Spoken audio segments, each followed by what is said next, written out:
Hold it to the side. That way you get a face. There you go, like that. All right, so just explain real quick where we're at and what we're doing. So a couple of guys that came into our store.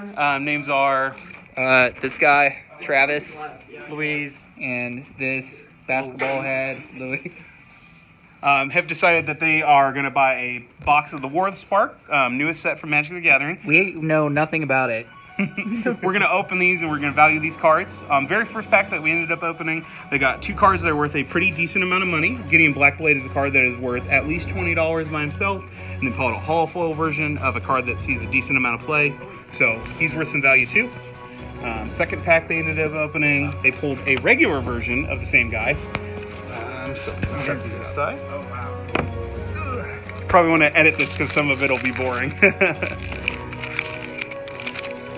This and let's see, Blast Zone. That is a card that's worth at least $5. Pretty commonly seen card nowadays. A lot of people are using it in all kinds of decks. Some of these I might not be able to explain properly. Karn, Great Creator. That's another card that's worth a decent amount. People are valuing him pretty highly in Modern. Isn't that right, Michael? Well, I'll be able to get through these in just a few minutes. You got a Hollow Foil Soul Diviner, very cool card.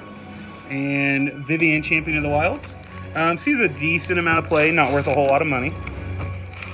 Let's see. And we'll kind of just go over what each of those cards actually are. Let's see. God Eternal Bontu. This is a card that's worth about $8 to $7.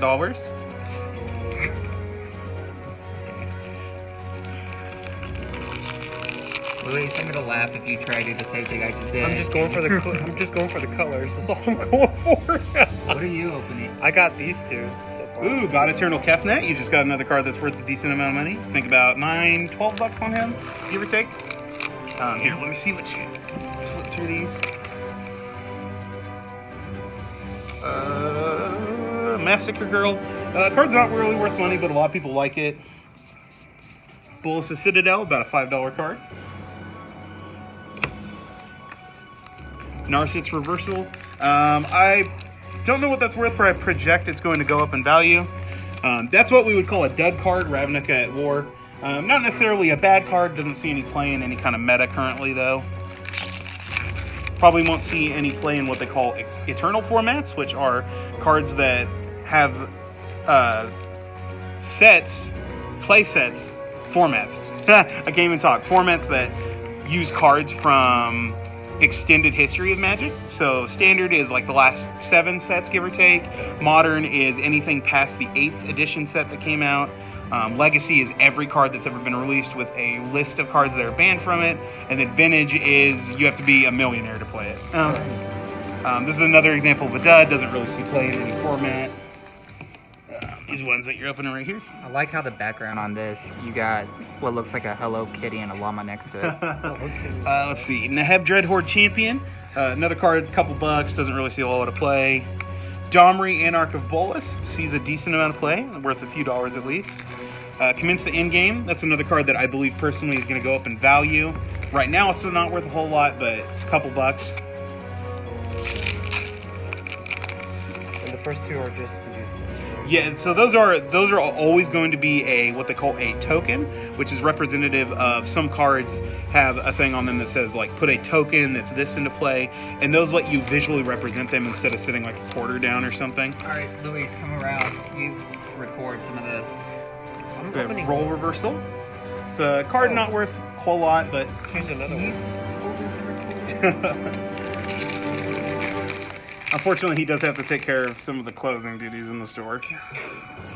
Let's see. Finale of Revelation. Card's worth a decent amount. So that's what we would explain what is a mythic rare. So that's why the orange, kind of like orangish gold color on that.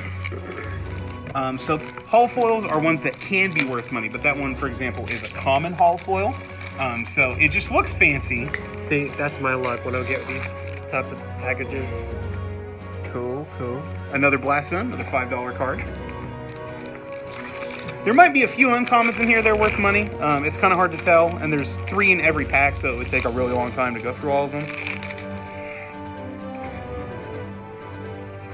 Fibblefib! I really like that guy. Which one? This little guy right here, Fibblefib the Lost. He's somewhat of a meme in the Magic community. He was featured in the art for a few cards, and then they ended up making him into an actual card.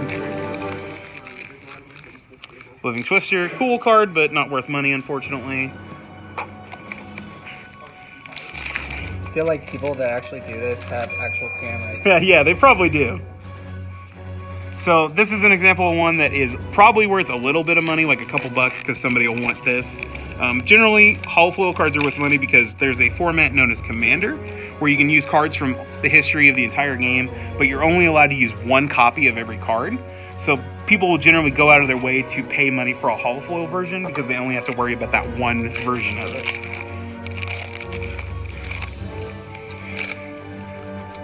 Vivian's Arcbow, couple bucks. This is another example of a card that will probably be worth money, even though it's only an uncommon. It's Ashiok Dream Render.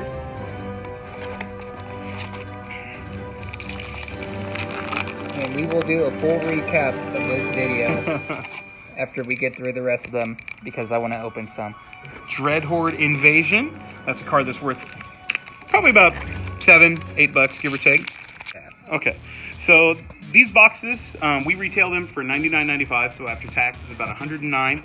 The expected value on these is about $145 based on aggregate sites, because it has stuff like cards like Davriel, who's normally a 40-cent card, but a holofoil version, which they got, is worth $5.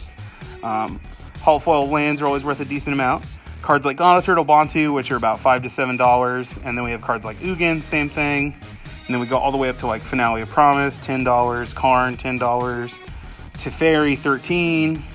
And we go all the way up to cards like Jace for about $13, and then Gideon for about $20, and same for God Eternal Kefnet. So based on how much they'd be able to resell individual rares in this and bulk cards along with some of the holofoils they got, they probably got a value of about $140, give or take, based on being able to sell these at market price. Alright, to all you fans of Magic of the Gathering, that was the opening of War of the Spark. If you like this video, please by all means hit like or dislike, either way, but definitely subscribe. Subscribe, for real. Alright, thanks again, you guys have a great day.